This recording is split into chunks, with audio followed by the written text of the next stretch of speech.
इधर फंसे थे, इतने में एक मक्खी बिनबिनाती नाक पर बैठे। अब मैया उसी के चक्कर में, बार बार भगाने के चक्कर में हमारे चेहरे पर लग गए। मैया प्रसन्न हो गई। बात बनाने में इनसे बड़ा तो कोई हो ही नहीं सकता।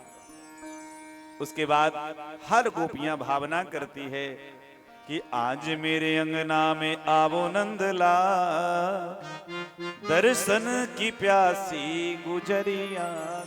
और दूसरी बात, माखन का सच्चा अर्थ मैं बता दूं। संतों ने जो अध्यात्म मार्ग में माखन का भाव, दो भाव में बताऊंगा। श्री रामचरितमानस में तुलसीदास जी कहते हैं कि संत हृदय नवनीत समाना। माखन को नवनीत कहते हैं संस्कृत में। तो माखन का भाव क्या है? कोमलता की कहीं उपमा दी जाती है, कोमलता की इससे उच्चतर सीमा नहीं हो सकती है, उसमें नाम आता है माखन का। और महाराज माखन सबसे कोमल होता है, और कोमलता का भाव है, इसलिए माखन का भाव है कि ठाकुर जी यही बहाने अपने भक्तों के दिल को चुरा रहे हैं। क्या? अपने। और आगे गोपियां शिकायत करने जाती हैं तो कहती भी है इस बात को। दूसरी बात, ठाकुर जी माख न, ये भाव माख न, जिसके जीवन में, जिसके मन में किसी प्रकार का घमंड नहीं, अहंकार, 5 प्रकार के घमंड होता है, रूप, विद्या, यौवन, धन आदि, ये सब का 5 प्रकार के मद कहे गए हैं, इससे बचना चाहिए। तो जिसके जीवन में किसी प्रकार का घमंड नहीं, अगर थोड़ा बहुत हो तो भगवान उसको चुरा लेते हैं और अपने भक्तों को शुद्ध कर देते हैं। बोलो राधे राधे। थोड़ा बहुत किसी भी कोने में रहे, तो ये भी भाव संतों ने दिया। आए दिन ठाकुर जी जाते और माखन चुराते, और अपने तो खाते पहले, अपने से पहले सबको खिला के फिर खाते। सबसे पहले बंदरों को मरकान भोक्षति विभजति सचिनाते भांडम विनती, बंदरों को खिलाते। क्यों? क्योंकि इन बंदरों ने रामावतार में बहुत परिश्रम किया। विचार करिए, ये बंदर कोई साधारण थोड़े थे, सब देवताओं के अवतार थे, पर बेचारों को न ठीक से खाने के लिए पूछा, रात दिन लड़ाई भिड़ाई में लगा दिया। हाँ, बंदर जब आए अयोध्या की ओर चले तो थोड़े से राम जी चिंतित भी हो गए, क्योंकि बंदरों का स्वभाव बड़ा चंचल होता है, बड़े अजीब होते हैं ये बंदर।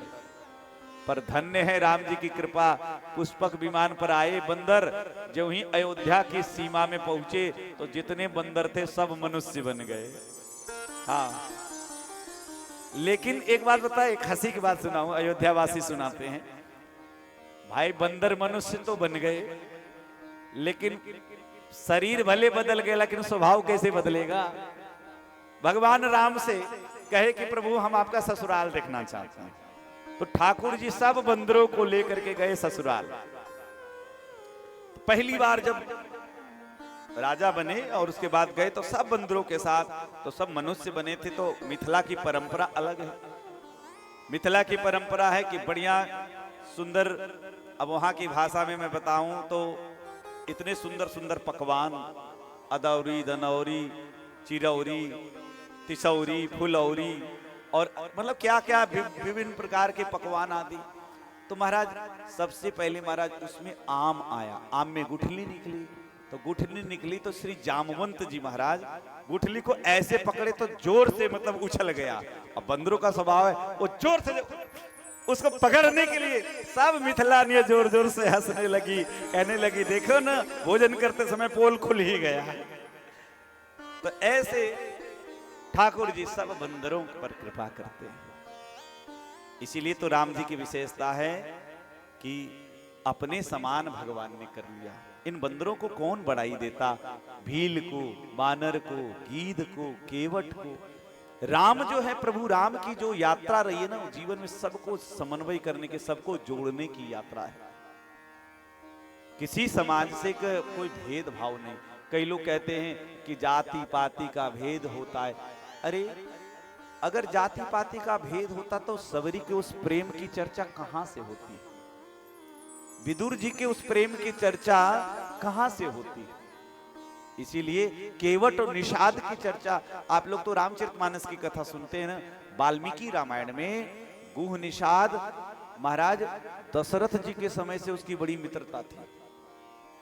इसीलिए गुह निषाद आदि से मित्रता ये दर्शाता है कि भगवान राम का अवतार इसलिए हुआ कि दुनिया के सबसे पिछड़े व्यक्ति तक भगवान के भक्ति का प्रचार, अध्यात्म का सुगंध जाए।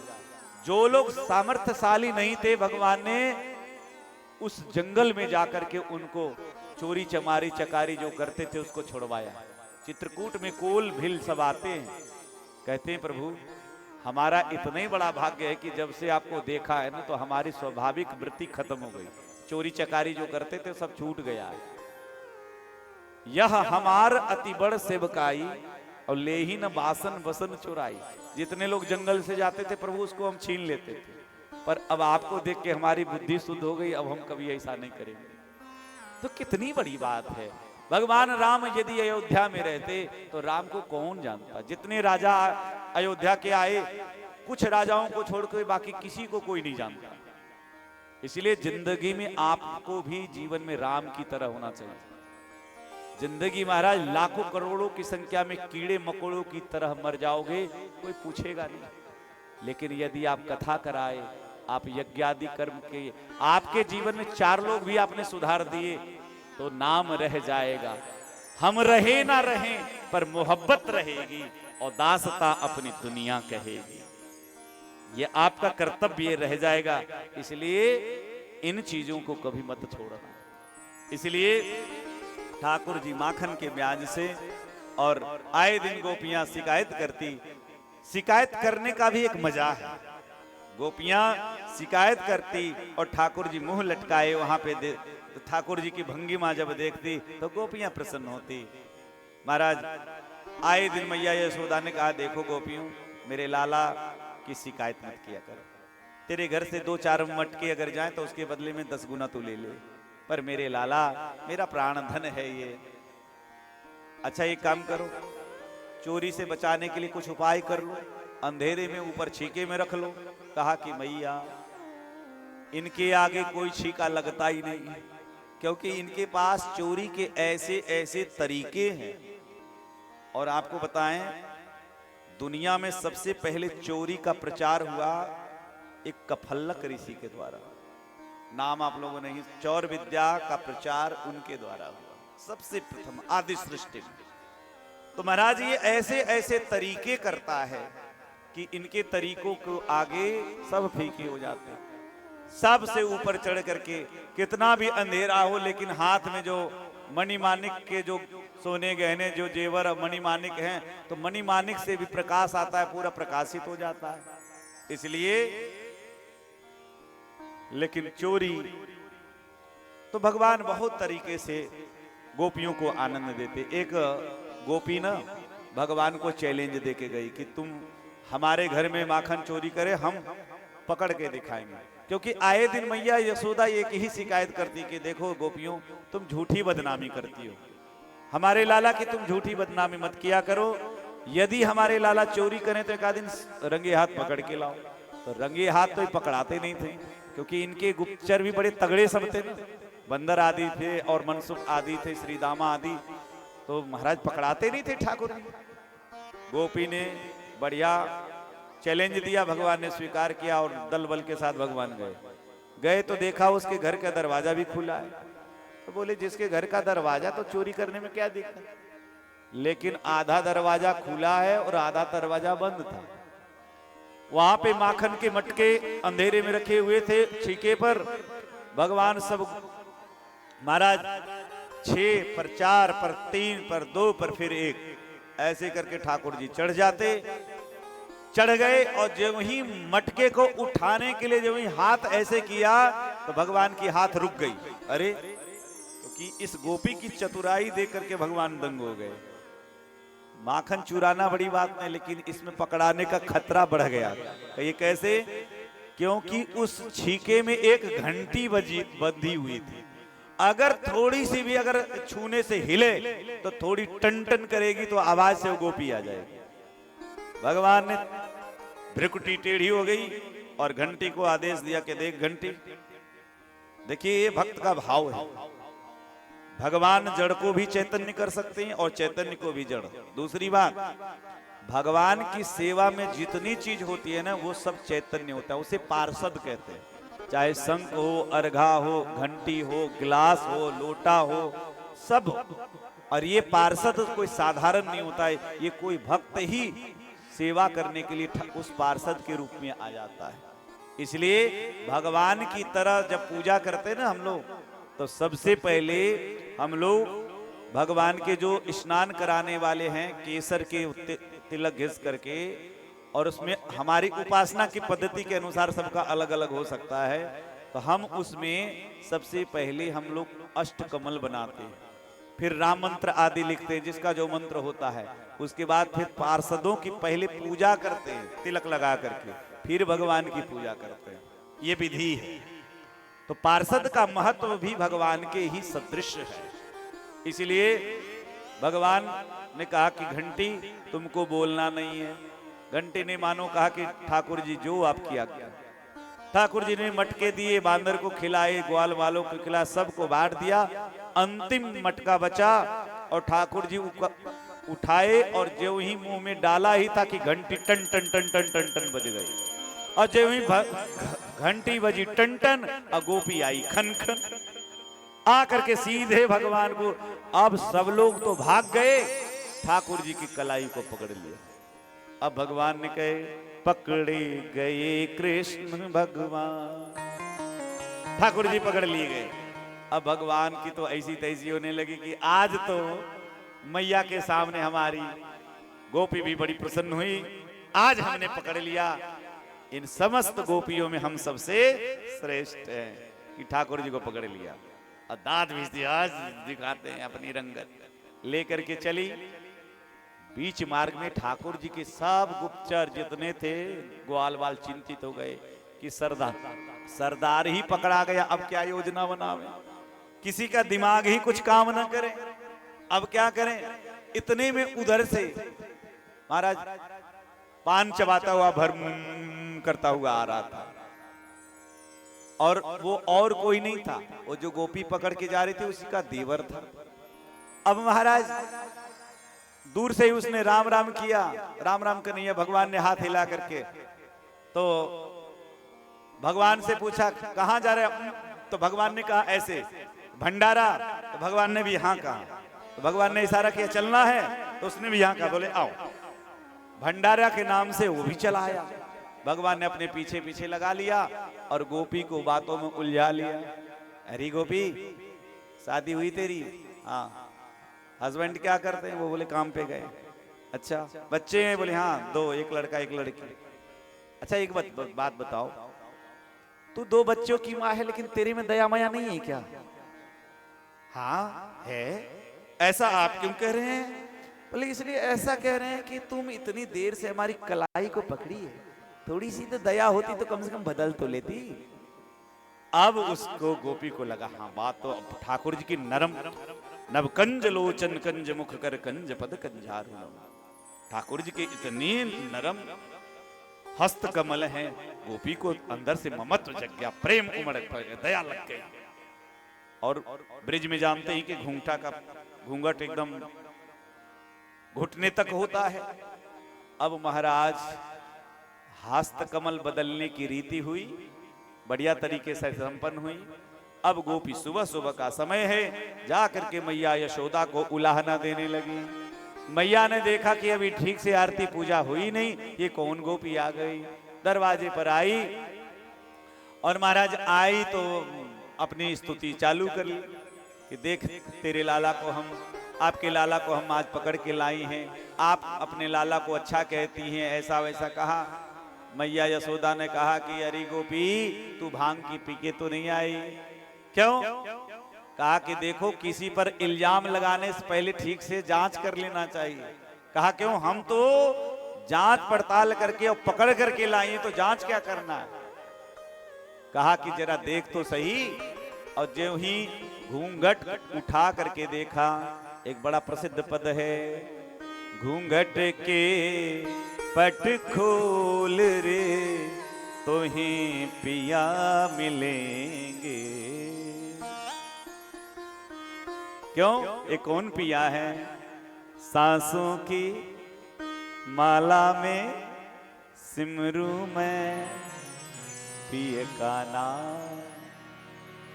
अपने मन की मैं जानू और पिय के मन की राह।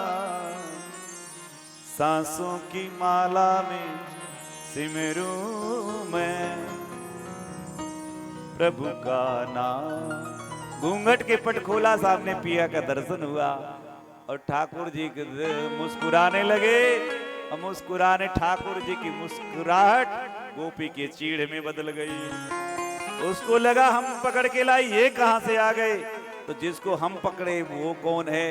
तो देखा पूरा पान मुंह में भरा हुआ उसका ही देवर निकल गया। भगवान ने ऐसे लुलु लुलु किया तो ठाकुर जी भाग गए। और जाते जाते भगवान ने धमकी चेतावनी दी कि गोपी मुझसे पंगा नहीं लेने का। आज तो मैंने तेरे देवर के हाथ तुझे दिया, यदि ऐसी करेगी तो एक दिन तेरे खसम के भी हाथ जो है। तो ऐसे ठाकुर जी की बड़ी दिव्य लीला है। गोपियां आए दिन कहती है, श्याम माखन चुराते चुराते मेरे दिल को चुराने लगे हैं।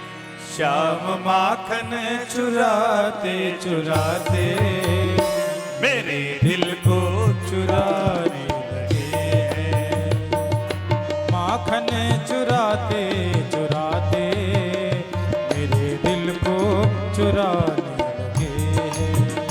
श्याम माखन चुराते चुराते मेरे दिल को चुराने लगे हैं। श्याम माखन चुराते चुराते मेरे दिल को चुराने लगे हैं। कोई कह दो हो, कोई कह दो, कोई कह दो यशोदा से जाकर नाम मेरा लगाने लगे हैं, नाम मेरा लगाने लगे हैं। श्याम माखन चुराते चुराते मेरे दिल को चुराने लगे हैं। श्याम माखन चुराते चुराते मेरे दिल को चुराने लगे हैं।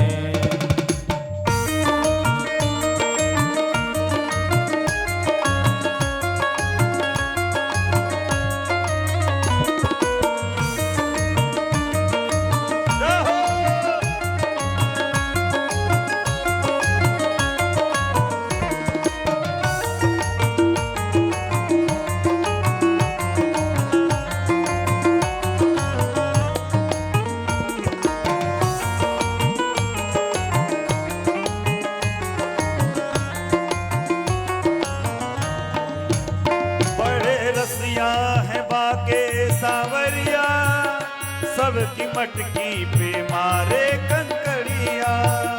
बड़े रसिया है बाके सवरिया, सबकी मटकी पे मारे कंकरिया। बड़े रसिया है बाके सावरिया, सबकी मटकी पे मारे कंकड़िया। बड़े रसिया है बाके सवरिया, सबकी मटकी पे मारे कंकरिया। अब तो नैनों से नैना मिलाकर, अब तो नैनों से नैना मिलाकर मेरी बिंदिया उड़ाने लगे हैं, मेरी बिंदिया उड़ाने लगे हैं। श्याम माखन चुराते चुराते, श्याम माखन चुराते चुराते मेरे दिल को चुराने लगे हैं, मेरे दिल को चुराने लगे हैं। लगे हैं मेरे दिल को चुराने लगे हैं। बोलो माखन चोर भगवान की। की जय। इसलिए भगवान माखन चोरी की लीला एक अद्भुत अद्भुत प्रेम की लीला है। जिसके घर में 9 लाख गाय हो, उसको किसी के घर में माखन। अरे चोर कोई होता है तो धन संपत्ति चुराता है। एक चोर की कथा सुना दूं? ऐसी कथा आपने सुनी नहीं होगी। एक बार क्या हुआ कि कुछ चोर चोरी करने के लिए सेंध जिसको कहते हैं दीवार फोड़ के और क्या क्या करके जाते थे। एक बार जा रहे थे तो एक महात्मा मिल गए चोरों को। तो महात्मा जी को पकड़ लिया और महात्मा जी को कहा कि अब आपको भी हमारे साथ चोरी करनी पड़े। अब महात्मा जो भगवान का भजन पूजन करने वाले वो चोरी कैसे करें? तो महाराज पहले उसको कुछ ट्रेनिंग दी गई महात्मा को। जब किसी के घर में लोग चोरी करने के लिए गए तो महात्मा चोरी कुछ भी नहीं किए। लौट आए तो चोरों ने कहा आपने तो कुछ चुराया नहीं। तो बोले मुझे समझ में ही नहीं आ रहा था कि मैं क्या चुराऊं। तो फिर चोरों ने कहा कि देखो अब की बार यदि हम चोरी करेंगे तो जो सबसे भारी चीज हो वो चुराना और सबसे महंगी चीज हो वो चुराना। भारी हो और महंगी हो। हाँ ये बात ठीक है। अब महाराज उस संत को लेकर के और चोर सब साथ में रात में किसी के यहाँ चोरी करने के लिए गए और संत पूरे घर में खोजे कि सबसे महंगी चीज और भारी चीज क्या है। तो क्या मिला पता है? पुराने जमाने में आटा हाथ से पीसते थे, पत्थर की चक्की जाता हमारे यहाँ बोलते हैं। तो जाता में एक भाग तो नीचे में रहता है, एकदम पैक रहता है, उसको तो आप हिला नहीं सकते। ऊपर का भाग लोग निकाल के रख देते हैं। तो उनको कबीरदास जी की दोहा याद आ गया, भाई चक्की बहुत महत्वपूर्ण है। कहते नहीं कौन सी चक्की के आटा खाते हो? सबका ये पेट भरने वाला भारी भी है और महत्वपूर्ण भी है। तो महाराज संत उसी को चुरा करने का प्रयास चुरा करके ले गए। चोरों ने देखा सब अपना अपना माल लाए, लेकिन जब वो साधु को देखा तो बोले ये जाता लेके। बोले इसका क्या करें? बोले अरे आप ही ने तो कहा था कि जो सबसे महंगी चीज हो और सबसे भारी हो। ये भारी में कमी भी नहीं है और सबसे उपयोगी है, सबको पेट भरता है। बोले हे भगवान, अरे कुछ अच्छी चीज चुराया करो। दूसरे दिन जब संत गए साथ में तो महाराज उसके रसोई में साधु घुस गए और रसोई में महाराज खीर बना हुआ गर्मा गर्म रखा हुआ था। अच्छा संयोग से देखिए जिसका जो आदत होता है वो छूटता नहीं, चाहे कहीं चले जाए। हम लोग विदेश भी गए, विदेश भी जाते हैं तो महाराज अपने नियम धर्म में कभी कोई कमी नहीं। कई बार हम देखे थाईलैंड के एयरपोर्ट में हम चूंकि उतरे तो बहुत देरी हो गई थी, तो हम संध्या बंदन वही नहा धो करके और एयरपोर्ट पर बैठ के करने लगे। अब महाराज हमको देखने वाले ढेर सारे आए, तो अगर भारतवर्ष में होते तो शायद हमको लगता है पुलिस वाले कहते कि बाबा डेरा डंडा यहाँ से समेटो।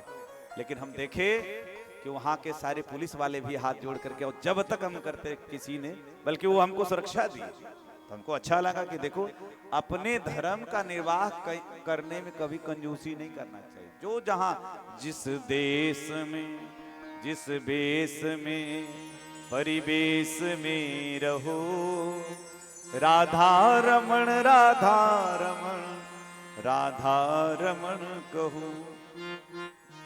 जिस संग में जिस ढंग में जिस रंग में रहो, राधा रमण राधा रमण राधा रमण को। तो जहां रहे अपने संस्कृति को, अपने कर्म धर्म को नहीं छोड़ना चाहिए। अब साधु जब चोरी करने के लिए गया तो उसको खीर मिल गया। संजोग से जल्दीबाजी में आज ठाकुर जी को दिन भर से उन्होंने कुछ भोग लगाया ही नहीं था। ठाकुर जी भूखे थे, उसने सोचा कि सबसे पहले ठाकुर जी को भोग लगाया जाए, तो खीर ठाकुर जी को भोग लगाया। और बगल में एक बुढ़िया खर्राटा मार के जोर से सो रही थी, मुंह खुले थे। सोचा कि कम से कम जिसने बनाया परिश्रम किया प्रसाद उसको दे दे। अब संत उसके मुंह में ज्यों ही और गर्मा गर्म खीर ठाकुर जी का भोग लगाया, ज्यों ही उसके मुंह में डाला वो बुढ़िया एकदम चिल्ला पड़ी, चोर चोर चोर। उस साधु को पकड़ लिया। गांव के लोग कुछ लोग मारने के लिए तत्पर हो गए, कुछ अच्छे बड़े बुजुर्ग आए, सकल सूरत देखा, कहा सकल से चोर तो लगता नहीं, लेकिन अब घर में पकड़ाया है तो चोर नहीं भी कैसे कह सकते हैं। जब उसे पूछा गया तो बार बार वही कहने लगे, बार बार कहने लगे कि मैं चोर नहीं, मैं तो महात्मा हूं, यदि नहीं विश्वास हो तो ऊपर वाले से पूछ ले। अब 2-4 बार जब ऐसे साधु कहे तो ऊपर में कुछ चोर प्राण बचाने के लिए छिपे पड़े थे, वो अपने आप आ गए। भैया बोले हमको मत मारना, ये हम ऊपर वाले ने, कुछ नीचे वाले हैं उनसे पूछ लो। अब जितने चोर थे सब पकड़े गए। गांव के पंचों ने बैठक की, कहा कि कोई बात नहीं, ये साधु की वजह से आज तुम्हारे घर में चोरी होने से बच गई। बोलो भक्तवत्सल भगवान की। तो महाराज ऐसे ठाकुर जी ने माखन चोरी करके सबको आनंदित किया। और इस प्रकार से भगवान की माखन चोरी लीला के बाद अब आगे एक दिन मैया यशोदा अपने लाला को दूध पिवाई रही थी। कहा कि दूध प्यारों की पूत।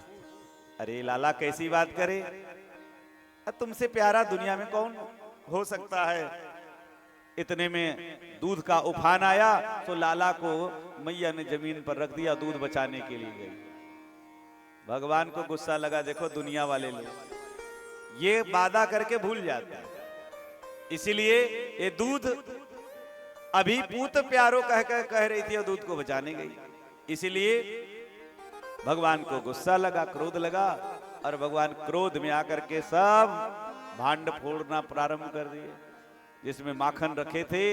और फोड़ने के पश्चात जब उनको फिर याद आई कि मैया बड़ी मार मारेगी, महाराज अब तो डरने लगे। मैया आकर के जब देखी तो लाला को मारने के लिए छड़ी उठा ली। और देखिए बहुत भगवान की करुणा वरुणा ने लीला, ये दिल को छूने वाली है। कैसा संबंध भक्त के साथ है। भगवान को कौन पकड़ सकता है, कोई नहीं पकड़ सकता है। ठाकुर जी जब तक पकड़ाना ना चाहे तब तक कोई पकड़ नहीं सकता।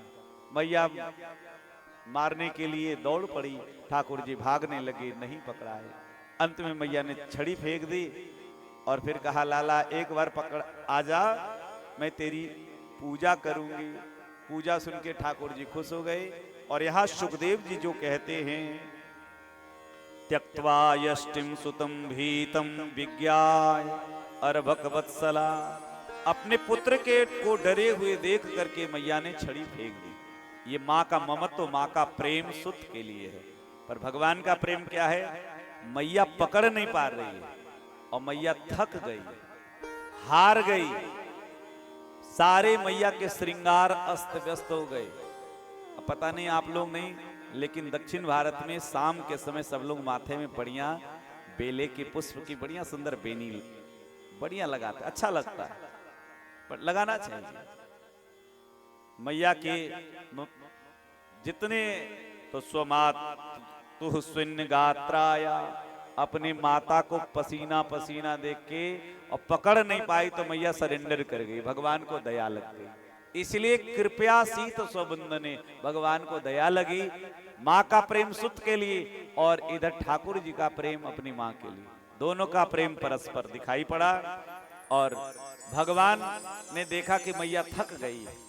देखिए भाव क्या है, जीव जब तक हारता नहीं है ना तब तक ठाकुर जी मिलते नहीं। और ठाकुर जी कहते हैं कि मैं कृपा उस पर करता हूं, दुनिया में सब जगह से ठोकर दिलवाता हूं, हर जगह ठोकर दिलवाता हूं, और जब सब जगह हार जाता है और मेरे दर पे आता है तब फिर मैं उसको अपनाता हूं। इसलिए फिर ठाकुर जी पकड़ में आ गए। मैया ने बांधने की कोशिश की, रस्सी 2 अंगुल छोटी पड़ जाए, पर ठाकुर जी बंधा गए। दामोदर लीला जिसे कहते हैं, ठाकुर जी को बांध दिया। अर्जुन के 2 अंगना में विशाल वृक्ष थे, उसे बांध दिया उखल के साथ।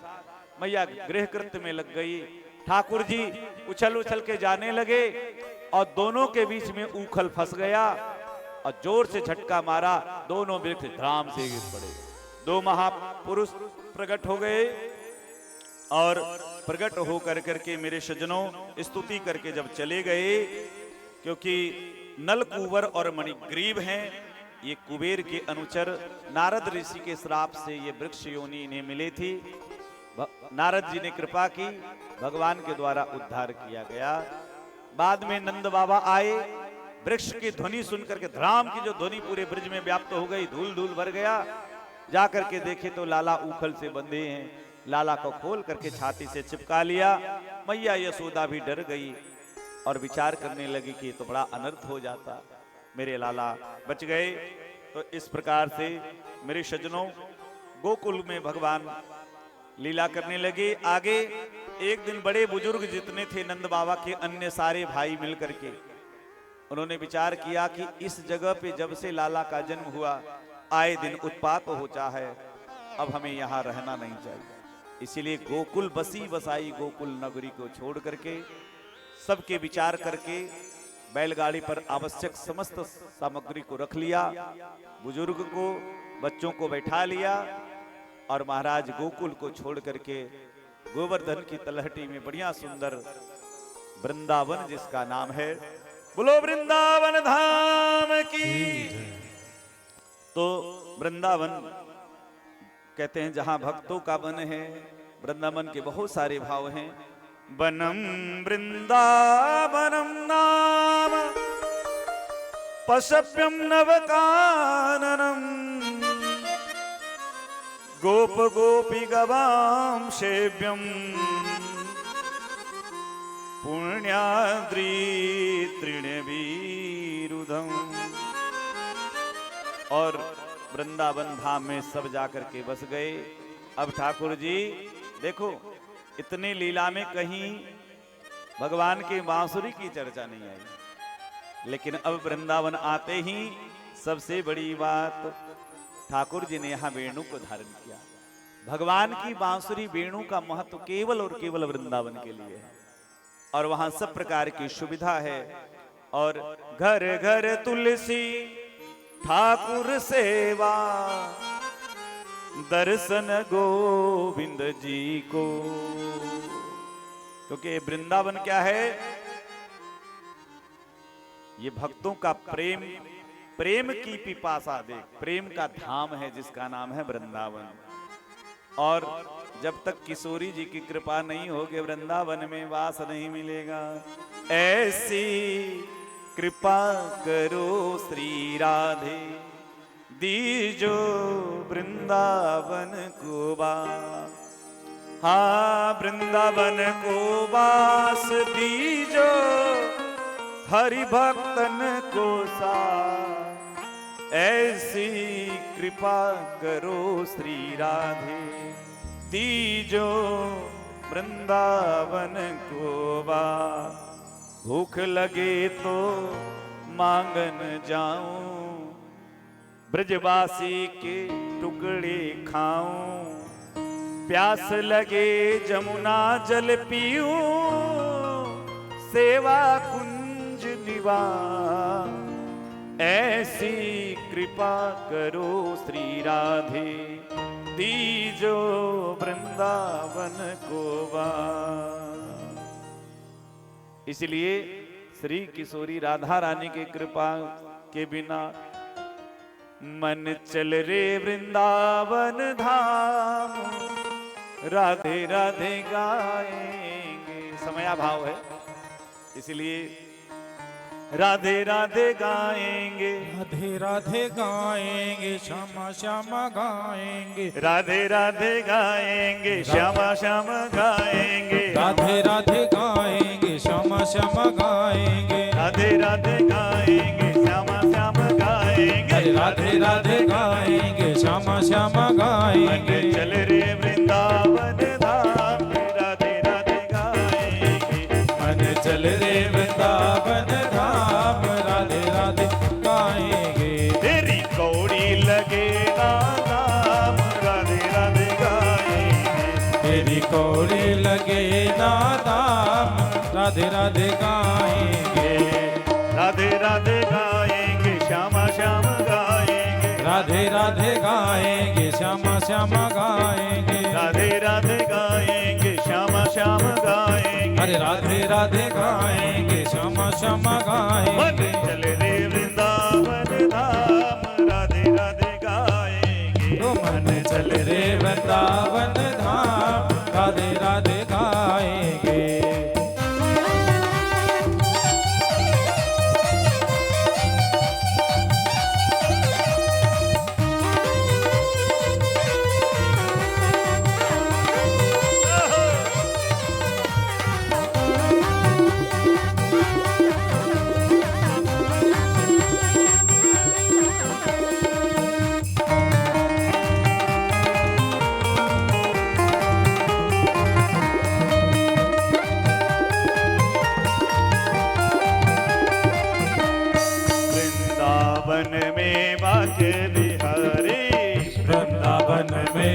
बाके बिहारी वृंदावन में बाके बिहारी वृंदावन में बाके बिहारी उठ के बैठो कांवरिया काली उठ के बैठो सांवरिया काली तुझे मिले वहाँ विश्राम राधे राधे गाएंगे तुझे मिले वहाँ पर श्याम राधे राधे गाएंगे मन चल रे वृंदावन धाम राधे राधे गाएंगे मन चल रे वृंदावन धाम राधे राधे गाएंगे मन चल रे वृंदावन धाम राधे राधे गाएंगे मन चल रे वृंदावन धाम राधे राधे गाएंगे राधे राधे गाएंगे राधे राधे गाएंगे श्याम श्याम गाएंगे राधे राधे गाएंगे श्याम श्याम गाएंगे मन चल रे वृंदावन धाम राधे राधे गाएंगे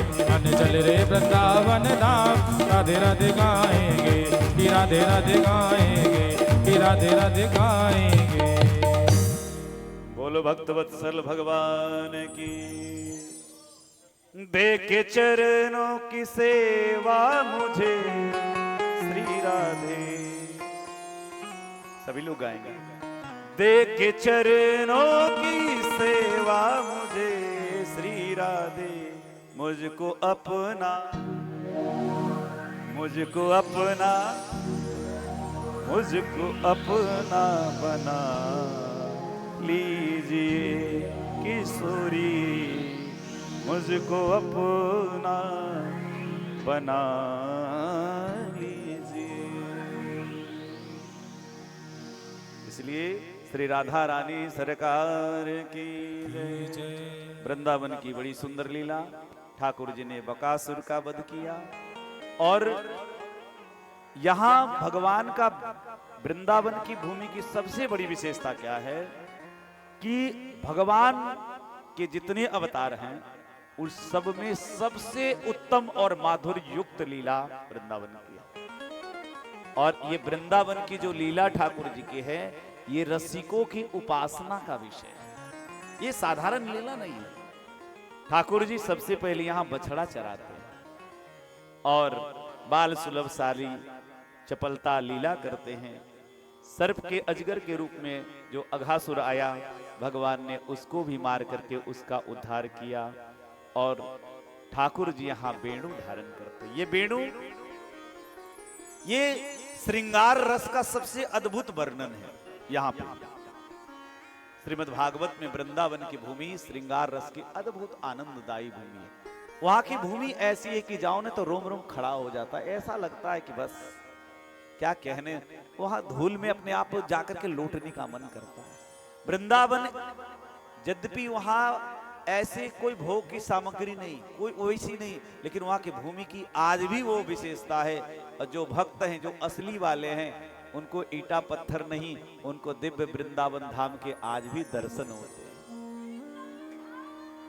इसीलिए ठाकुर जी के वो लीला क्षेत्र है जहां श्याम सुंदर ने अपने नन्हे से चरणारविंद आज भी वो वृंदावन में ठाकुर जी के चरण चिन्ह से युक्त उसी रज में ठाकुर जी नंगे पांव से। इसीलिए हमारे बहुत ऐसे संत हैं जो वृंदावन अयोध्या आदि तीर्थों में जूते चप्पल नहीं धारण करते। अरे हमारे ठाकुर जी जब वहां नंगे पांव घूमे लीला किए तो हम क्यों चप्पल डालें? सेवक का कर्तव्य है सिर भर जाऊं उचित असमोरा। इसलिए ठाकुर जी वेणु बजाते हैं और ये वेणु कोई साधारण नहीं, ये वेणु साक्षात भगवान शिव ही ये वेणु के रूप में है। और संगीत में शिव जी से बड़ा संगीतकार कौन हो सकता है? नटराज राजो, वो नटराज हैं शिव जी, नृत्य कला के एकदम प्रवीण हैं। पर गायन वादन में जब इंस्ट्रूमेंट नहीं रहेगा तो आनंद नहीं आया। इसलिए वेणु, और वेणु क्योंकि बांस आपने देखा है ना, जब भी ठाकुर जी बजाते तो यम पूरे वृंदावन की सारी गति रुक जाती है। जहां तक भगवान के वेणु की ध्वनि सुनाई पड़ती, हम आपको वेणु गीत सुनाएंगे।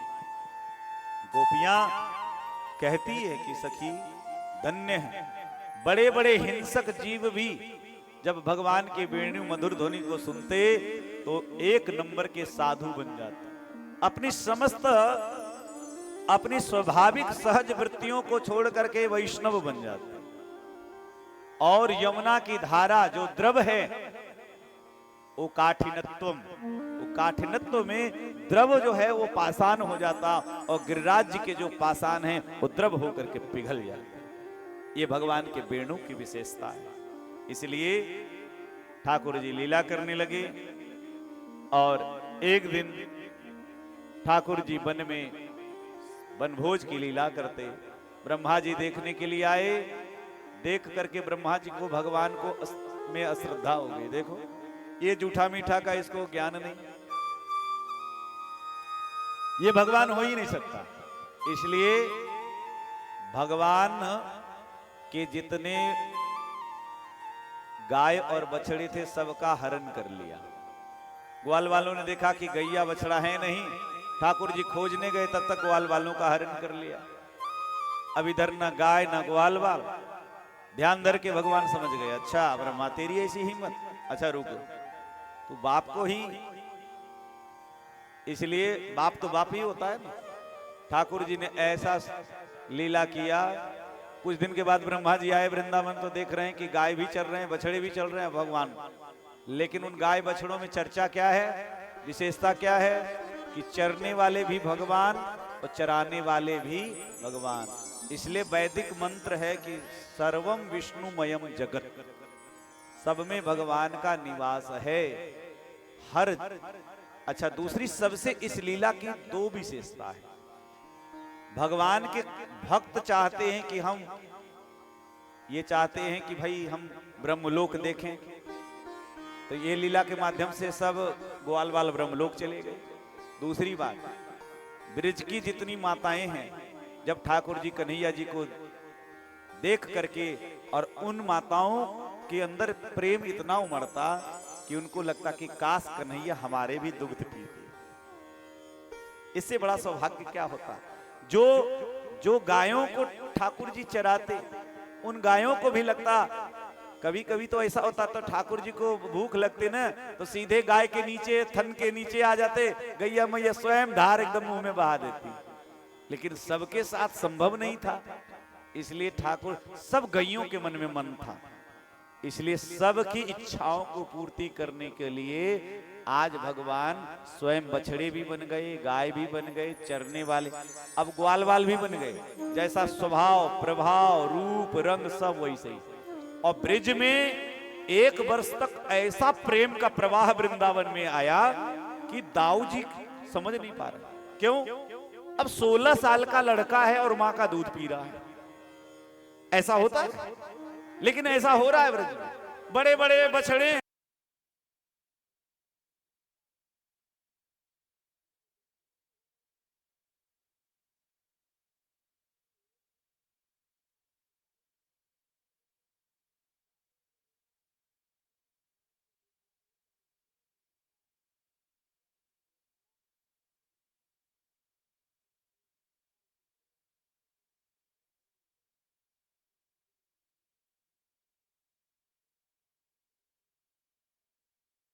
ब्रह्मा के आंखें खुली। यहाँ पे 40 श्लोकों में ब्रह्मा जी ने स्तुति की, पर भगवान उनसे बोले नहीं। आगे ठाकुर जी के पौगंड लीला का वर्णन है। पौगंड कहते 5 साल के जब ठाकुर जी ऊपर हो गए, इसे पौगंड लीला कहते हैं। अब तक ठाकुर जी छोटे छोटे बछड़े को चराते थे। कार्तिक महीना बढ़िया सुंदर, शुक्ल पक्ष की अष्टमी आ गई, बढ़िया उस दिन पूजन करके, गौ माता का ब्राह्मणों को पूजन करके, दान दक्षिणा दे करके ठाकुर जी के हाथ में सोने की छड़ी, और ठाकुर जी आज से गौचारण करने के लिए गोपाल बन गए। बोलो गोपाल भगवान की। और ठाकुर जी वन में जाकर के बड़ी सुंदर गौओं को चराते हैं। और देखिए आगे बहुत सुंदर लीला कर रहे हैं। इतने असुरों का उद्धार किया। भगवान ने विचार किया कि हमें कुछ सामाजिक कार्य करने चाहिए। सामाजिक कार्य क्या है? तो कहा कि यमुना में बहुत प्रदूषण है। कालियानाग के जहर से पूरी यमुना का कालीदह प्रदूषित है। भगवान कंदुक क्रीड़ा के बहाने गए और जाकर के उस कालिया नाग को नाथ दिया। उसके सारे जो 100 फन थे सब पर भगवान नृत्य तांडव नृत्य करने लगे। तांडव गति मुंडन पर नाचत गिरधारी, पम पम पम पग पट फम फम फम फन पर बिम बिम बिम बिनती करत नाग बदुआरी। महाराज कालिया नाग शरण में आया। भगवान ने कहा तुम अपने क्षेत्र को चलो जाओ। कालिया नाग स्तुति करके रमणक द्वीप को चला गया। बोलो भक्त वत्सल भगवान की जय। आगे मेरे सज्जनों, हमने आपको बताया ना कि ये वेणु गीत श्रीमद् भागवत में रुद्र गीत हमने एक दिन बताया था, जो प्रचेता गणों को भगवान शिव ने जो सुनाए थे। उसके बाद द्वितीय श्रीमद् भागवत में के 10वें स्कंद में कई गीतों का वर्णन है। यहाँ वेणु गीत है। और देखिए इन गोपियों की अवस्था कैसी है। ये गोपियां क्या, गोपी का मतलब क्या होता है? गो भी इंद्रिय सह कृष्ण रसम पिबती, जिनका सार सर्वस्व जीवन का यही है कि समस्त इंद्रियों से जो कृष्ण रस का पान करे उसे गोपी कहते हैं। इंद्रियों पर जो पूर्ण विजय जिसे प्राप्त है, ये गोपियां योगिनी हैं, ये कोई महात्मा है। गर्ग संहिता पढ़िए तो गोपियों के विषय में ये देवी देवता हैं, दंडकारण्य के महात्मा भी हैं, चित्रकूट के महात्मा हैं, मिथिलानिया हैं। सब जिस पर ठाकुर जी रामावतार में आशीर्वाद दिए कि भाई आ जाना, सबको अपनाया है ठाकुर जी ने। ये गोपियां हैं घर में, लेकिन ब्रह्मा जी को खूब कोसती। जो ही सूर्य उदय होता है तो ब्रह्मा जी के से कहती है कि तुमने हे ब्रह्मा ये दिन क्यों बना दी। लोग रात से परेशान रहते हैं, गोपियां दिन से परेशान है। क्यों? क्योंकि रात में हमारे प्रिय हमारे ब्रज गोष्ठ में रहते हैं, उनका संग मिलता है, और दिन होते ही गाय चराने के लिए जंगल चले जाते हैं। इसलिए हमने कहा था ठाकुर जी के विरह में। और देखिए गोपियां घर में भोजन बनाती है और भगवान की समस्त लीलाओं का दर्शन अंतरंग में होता है। ये एक बड़े सिद्धावस्था में पहुंचे हुए लोगों की परिचायक। बड़े बड़े सिद्ध कहीं जाते नहीं, जहां बैठते पद्मासन लगा करके और जो ही ध्यान करते तो ठाकुर जी की समस्त लीलाएं उनके हृदय में अंतःकरण में प्रकट हो जाती हैं। तो ये गोपियां, ये अष्टांग योग में सबसे अंतिम है समाधि। यम नियम आसन प्रत्याहार ध्यान धारणा फिर समाधि। तो क्रम से तो ये योगियां, ये जो गोपियां हैं, ये साधन सिद्धा है, सिद्धावस्था को प्राप्त हो गई है। इसलिए गोपियों के प्रेम के विषय में किसी प्रकार की भी अनर्गल प्रलाप करना ये भगवान का सबसे बड़ा अपराध है। बिना समझे बिना बूझे, क्योंकि भागवत की कथा को भागवत रहने दो भैया। लोग क्या क्या नहीं कहते हैं लोग बना करके। अरे गोपियों के विषय में, उनके प्रेम के विषय में उनका चिंतन जो करे केवल उसका उद्धार हो जाता है। और आज सांसारिक लोग कई बार पार्क में लड़के मिलते हैं, राधा कृष्ण का उदाहरण दे देंगे। ये सब गलत चीजें हैं। यहाँ वेणु गीत है। आगे नवरात्रि का समय आया, गोपियां सब नवरात्रि करती है। पर देखो जितने यहाँ लोग हैं, मैं एक संक्षिप्त तुरंत 5 मिनट में कथा विराम होगी, बैठ जाइए। ये भगवान ने चीर हरण गोपियों का किया। चीर हरण की कथा जिसको थोड़ी समझ में कम आवे, उसे श्रीमद् भागवत 2 खंड में आता है गीता प्रेस का। एक बार उसको ला करके और उसमें जो 10वें स्कंद का ये अध्याय है पढ़ लीजिएगा। स्वामी राम सुखदास जी ने और भाई श्री हनुमान प्रसाद पोद्दार जी ने, जो गीता प्रेस के संस्थापक, इन लोगों ने जो लिखा है और विद्वानों का जो मत है आपको समझ में आ जाएगा। क्योंकि गोपियों के चीर हरण की जो मुख्य कथा है मैं आपको बता दूं। इसका मुख्य क्या है? जितने लोग हैं ये बताइए कि भगवान से कुछ छिपा है? जीव का जन्म होता है तो कितने कपड़े पहन के आते हैं? भगवान से कोई छिपा नहीं है। ये वस्त्र का मतलब क्या है?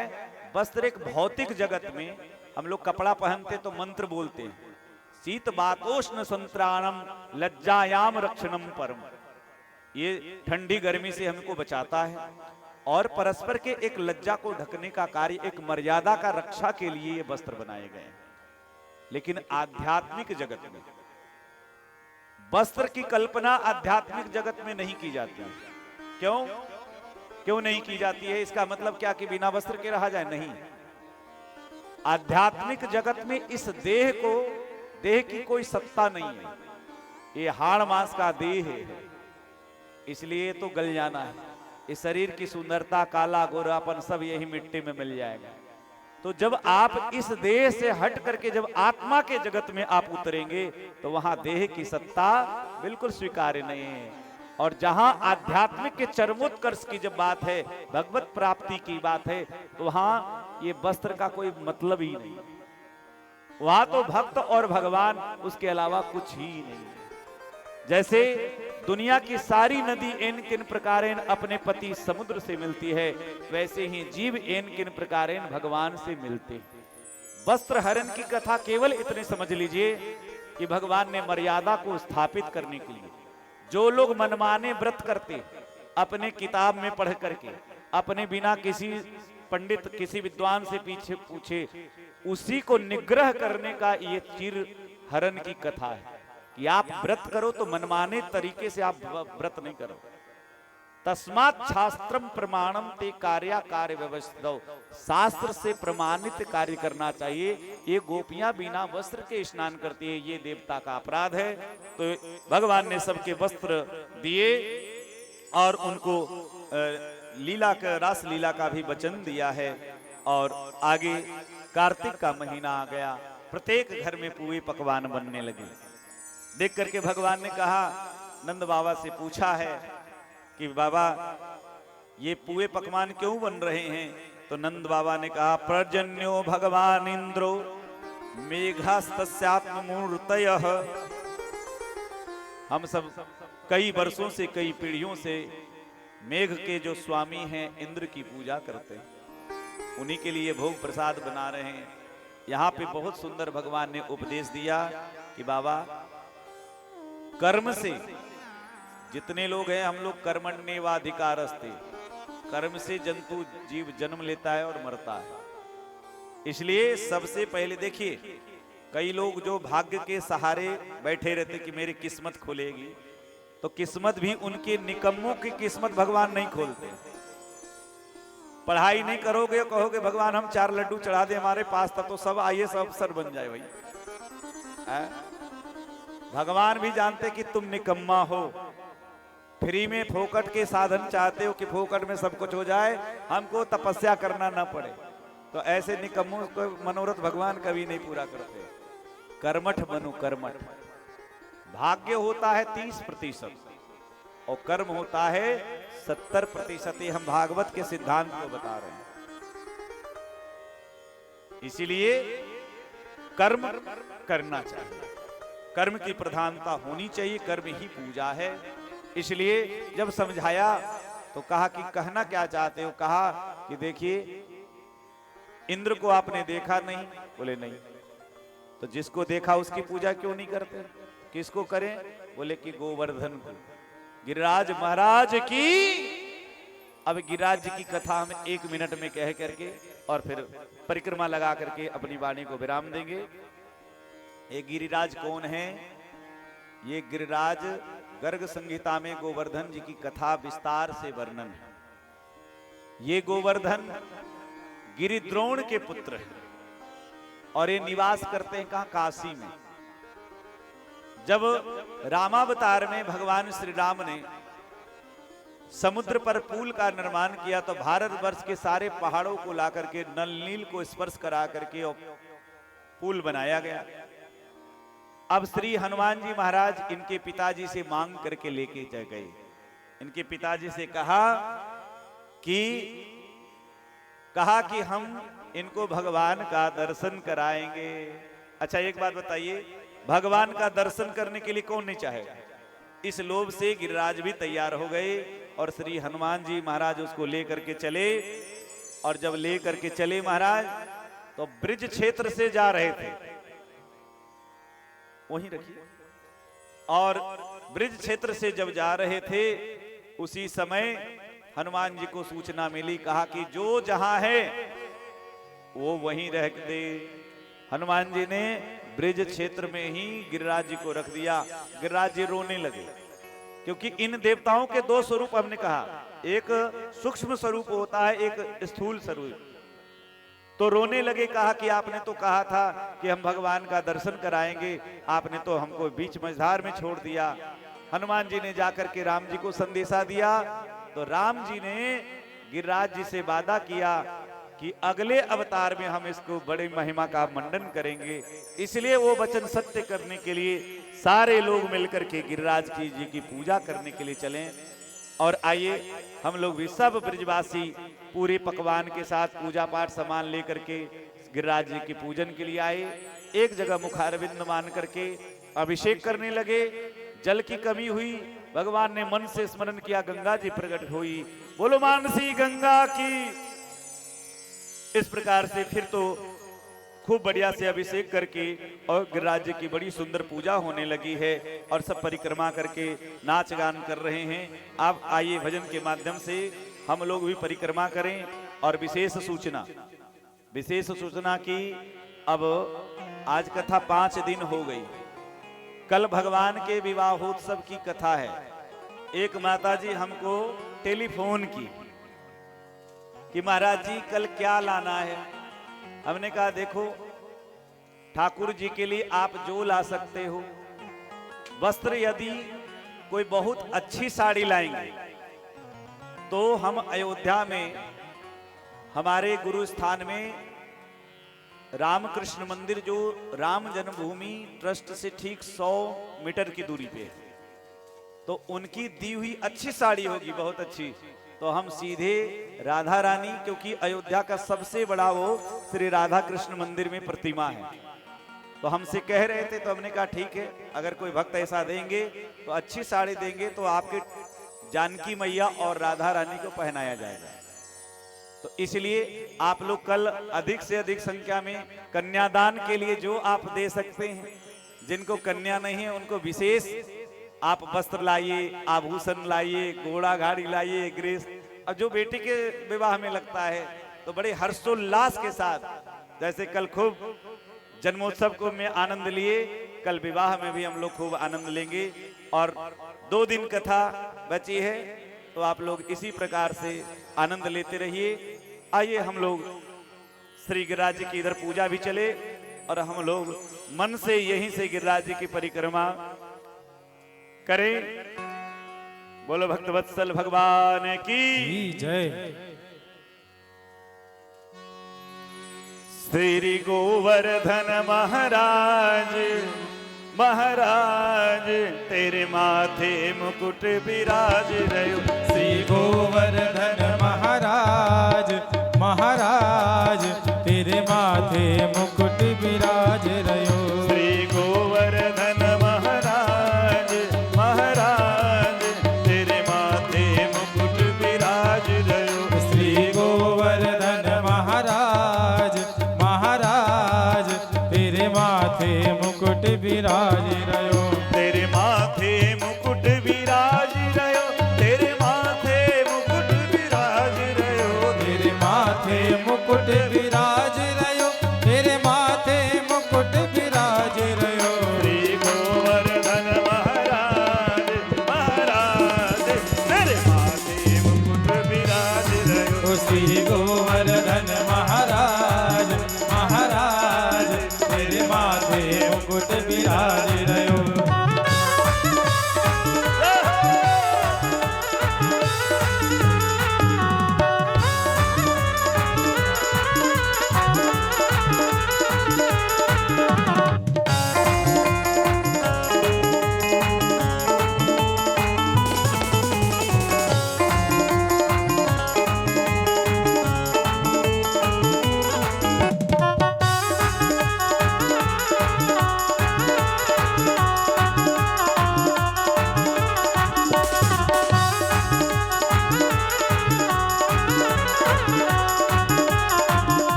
मुकुट विराज रयो श्री गोवर्धन महाराज ओ महाराज तेरे माथे मुकुट विराज रयो।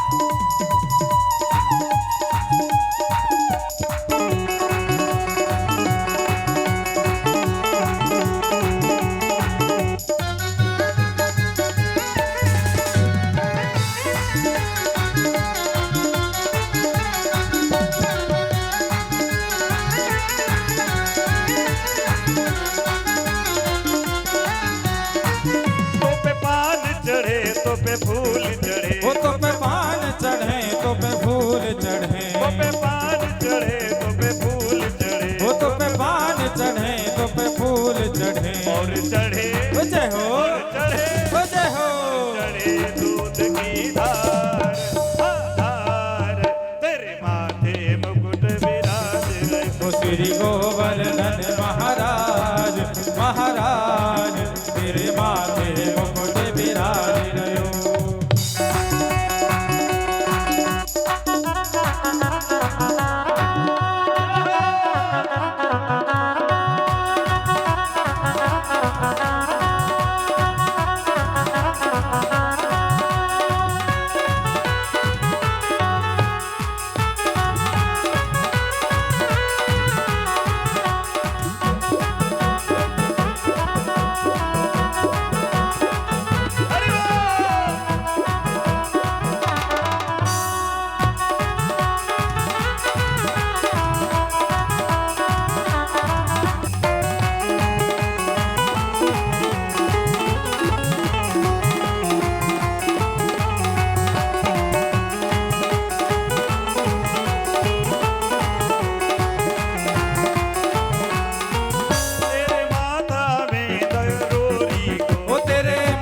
टीका रोली को, तेरे माथे टीका रोली को, वो तेरे माथे टीका रोली को, और ठोड़ी पे जय हो जय हो ठोड़ी पे हीरा लाल लाल तेरे माथे मुकुट विराज रयो।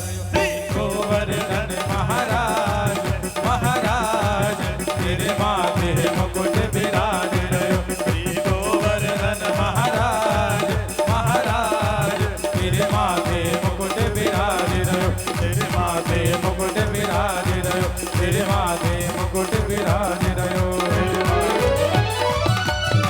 बोलो गिरिराज भगवान की जय की जय।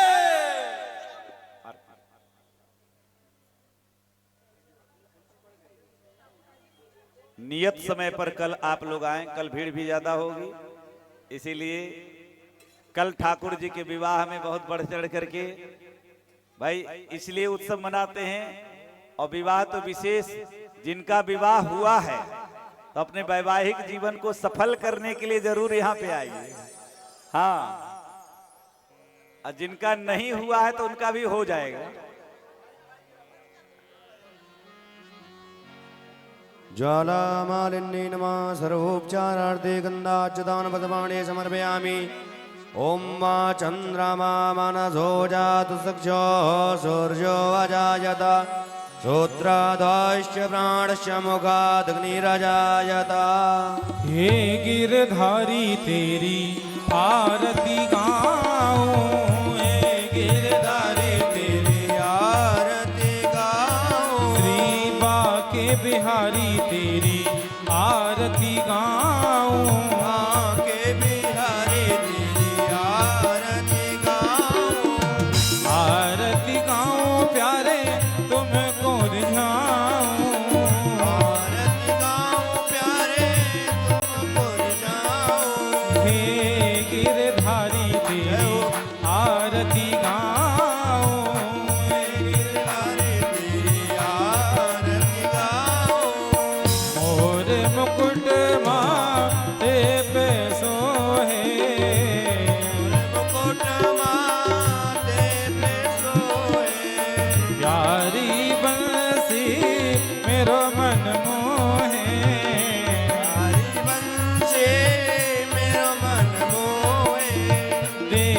छवि मैं जय तो हो।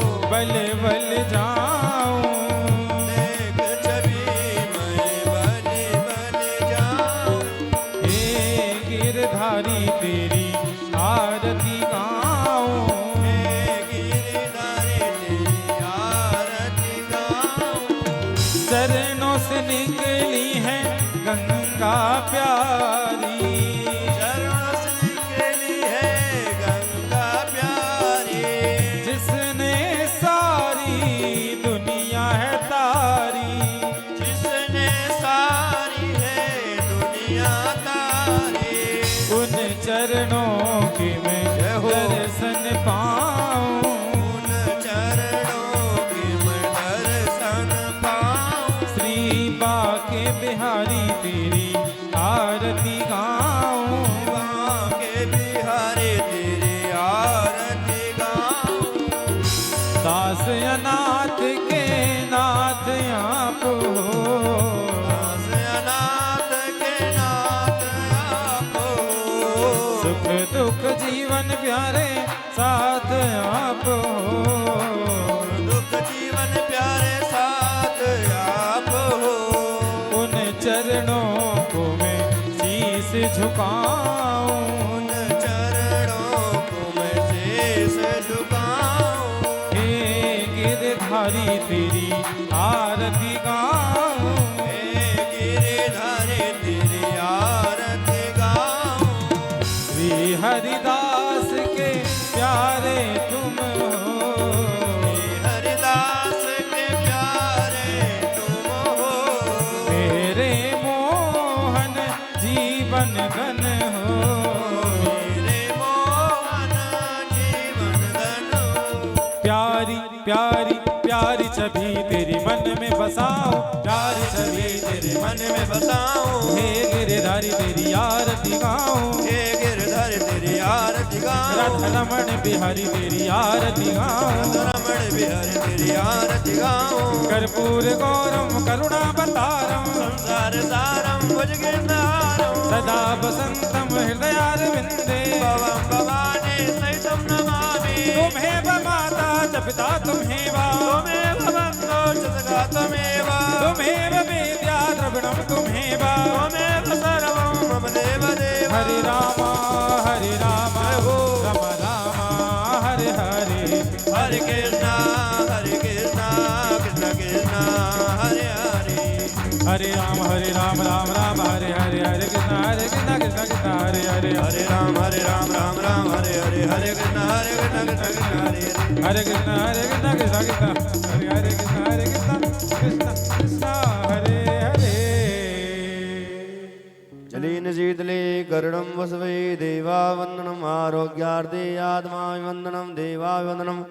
आरार्तिक्यं ग्रहणं श्रीमद्भागवत महापुराणाय नमः। पुराणपुरुषोत्तमाय नमः।